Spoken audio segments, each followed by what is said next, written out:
সুপ্রিয় দর্শক, স্বাগতম জানাচ্ছি সর্বশেষ আপডেট বাংলা সংবাদে। শুরুতেই সংবাদ শিরোনাম।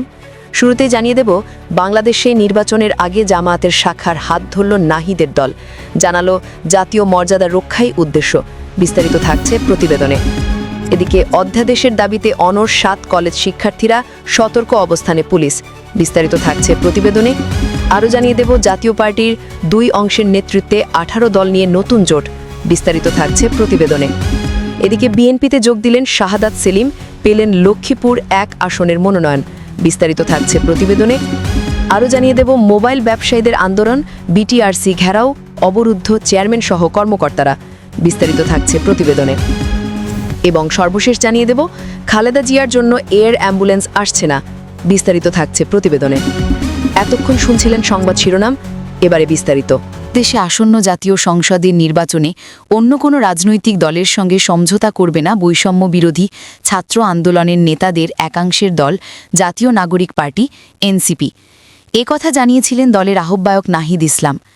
এবার সেই নাহিদই রবিবার রাজনৈতিক জোট গঠনের ঘোষণা করলেন। নাম গণতান্ত্রিক সংস্কার জোট। সেই জোটে এনসিপি ছাড়াও রয়েছে জামাতে ইসলামীর শাখা আমার বাংলাদেশ এবং রাষ্ট্র সংস্কার আন্দোলন। আগামী বছর বাংলাদেশি নির্বাচন, তার আগে জোট গঠনের ঘোষণা করলেন নাহিদ।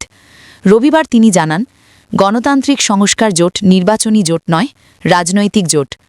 জাতীয় মর্যাদা এবং দেশের অর্থনৈতিক মুক্তির প্রশ্নকে সামনে রেখে তারা জোট গড়েছে। নির্বাচন প্রক্রিয়ায় যোগ দিয়ে এই বিষয়গুলিকেই তুলে ধরবে তারা, এমনটাই জানিয়েছে প্রথম আলো। গত বছরের 1 আগস্ট বাংলাদেশে ক্ষমতার পালাবদলের পর থেকে বিচার, সংস্কার এবং নির্বাচন নিয়ে জামাত ও এনসিপির মতের মিল দেখা যাচ্ছিল, ফলে তাদের রাজনৈতিক জোট হিসেবেও মনে করা হচ্ছিল। আচমকাই তাল কাটে জুলাই সনদে সই করা না করা নিয়ে। সূত্রের খবর, এনসিপি নেতৃত্ব ধরে নিয়েছিলেন আইনি ভিত্তির নিশ্চয়তা না পেলে জামাত জুলাই সনদে সই করবে না। সই না করার ব্যাপারে এনসিপি অনড় থাকলেও জামাত সিদ্ধান্ত বদল করে সনদে স্বাক্ষর করে। এরপরে এনসিপি নেতাদের একাংশ ধারাবাহিকভাবে জামাতের সমালোচনা করছেন। নাহিদ বলেন, বাংলাদেশের ইতিহাসে নির্বাচনের সংস্কৃতিতে দেখেছি, যাদের টাকা আছে, গডফাদারগিরি করে, তারাই নির্বাচনে দাঁড়ায়। আমরা সেই সংস্কৃতিকে চ্যালেঞ্জ করতে চাই। এবার জামাতের শাখার সঙ্গে জোট গড়ল নাহিদের দল। এদিকে অধ্যাদেশের দাবিতে অনড় 7 কলেজ শিক্ষার্থীরা, সতর্ক অবস্থানে পুলিশ। ঢাকা সেন্ট্রাল ইউনিভার্সিটির অধ্যাদেশের দাবিতে অনড় অবস্থানে রয়েছেন 7 কলেজের শিক্ষার্থীরা। শিক্ষা ভবনের সামনে দ্বিতীয় দিনের মতো চলছে তাদের অবস্থান কর্মসূচি। শিক্ষার্থীরা বলছেন, অধ্যাদেশ জারি না হওয়া পর্যন্ত ঘরে ফিরবেন না তারা।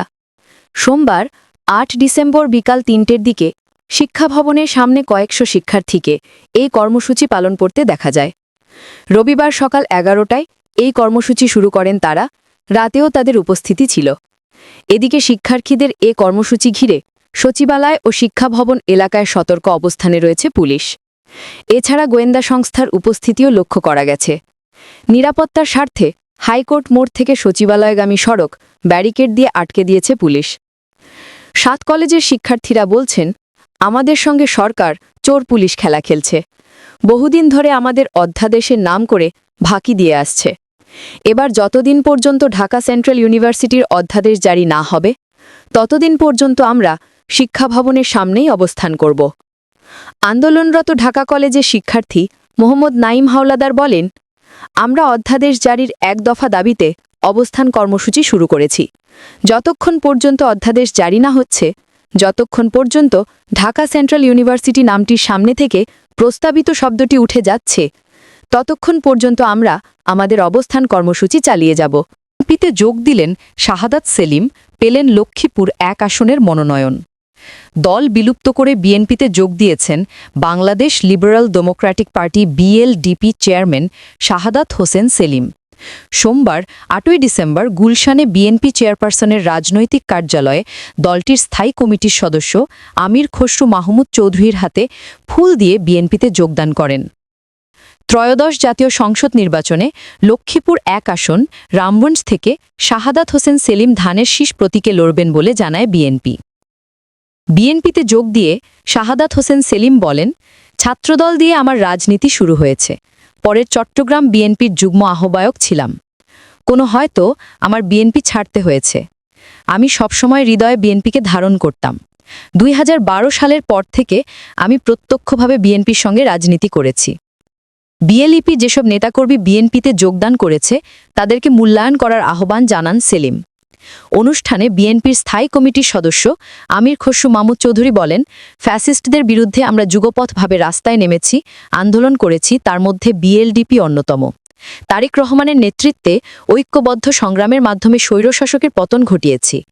আগামী নির্বাচনে শাহাদাত সেলিমকে ধানের শীষের মার্কায় মনোনয়ন দলের পক্ষ থেকে দেওয়া হয়েছে বলে জানান আমির খসরু। তিনি বলেন, এই মনোনয়ন তিনি অর্জন করেছেন, সুতরাং আমাদের সবাইকে ধানের শীষের পক্ষ থেকে তাকে নির্বাচনে জয়ী করে আনতে হবে। এদিকে তা খালেদা জিয়ার জন্য এয়ার অ্যাম্বুলেন্স আসছে না।